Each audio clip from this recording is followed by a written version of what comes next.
শেষ অপেক্ষা। গ্রামের এক দরিদ্র ছেলের নাম ছিল ইমন। ছোটবেলা থেকেই সে প্রাণীদের খুব ভালোবাসত, কিন্তু তার পরিবারের অবস্থা ভালো না থাকায় কখনো কোনো পোষা প্রাণী রাখতে পারেনি। একদিন স্কুল থেকে ফেরার পথে রেল স্টেশনের পাশে ছোট্ট একটা কুকুরছানা দেখতে পায়।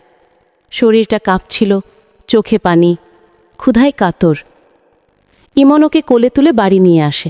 মায়ের আপত্তি থাকলেও ইমন প্রতিদিন নিজের খাবার থেকে একটু করে ভাত কেটে কুকুরটার জন্য রাখত। নাম দিল ভোলা। ভোলা আর ইমন দুজনের সম্পর্কটা ছিল যেন একে অপরের ছায়া। স্কুলে গেলে ভোলা স্টেশন পর্যন্ত এগিয়ে যেত, আর ফেরার সময় ঠিক একই জায়গায় বসে থাকত।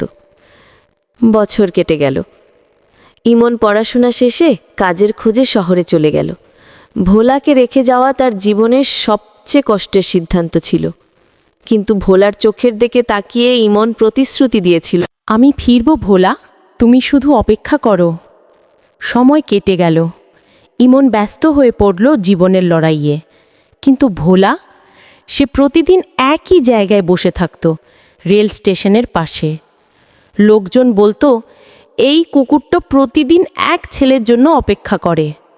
অনেক সময় লোকেরা খাবার দিত, কিন্তু ভোলা কখনো তার জায়গা ছাড়ত না। একদিন ইমন সত্যিই ফিরল, তবে শহরের ব্যস্ততা, চাকরি আর জীবনের চাপে সে অনেক দেরি করে ফেলেছিল।